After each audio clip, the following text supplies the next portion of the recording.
C'est pourquoi maman, c'est pourquoi très cher papa, pour connaître les lieux de ta bénédiction, le lieu de ton élévation, c'est être dans la présence de Dieu.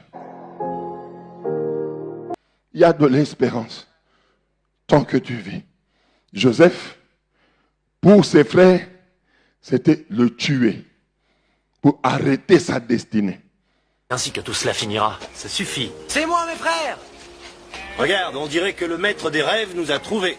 Quelle allure il a, l'héritier. Je vais la lui arracher une bonne fois à son aube de malheur. Père vous envoie de la nourriture fraîche! C'est le moment où je la mets. Quoi? Je dis qu'il faut le tuer maintenant.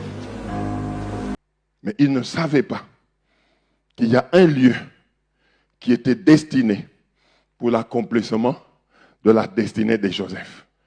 Celui avec qui tu es assis, tu ne sais pas qui il est.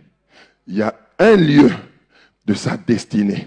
C'est pourquoi, frère, c'est pourquoi, maman, c'est pourquoi, très cher papa, le lieu pour connaître le lieu de ta bénédiction, le lieu de ton élévation, c'est être dans la présence de Dieu. Ne t'éloigne jamais de la présence de Dieu.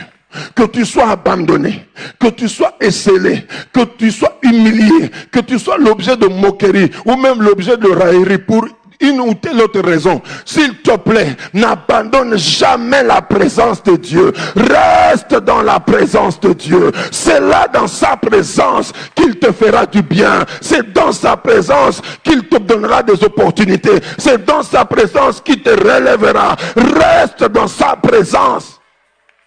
Ne fuis pas la présence de Dieu à cause des épreuves, à cause de la faim, à cause de la nudité, à cause de la honte, à cause de l'humiliation, ou même à cause des regards des hommes. Une autre erreur que nous commettons, vivre par rapport aux autres, vivre par rapport au regard des autres. Vous voyez, il y a des gens qui sont surendettés parce qu'ils veulent avoir un niveau de vie. Ils veulent avoir un standing semblable au voisin, semblable à l'ami, semblable à cette connaissance de l'université.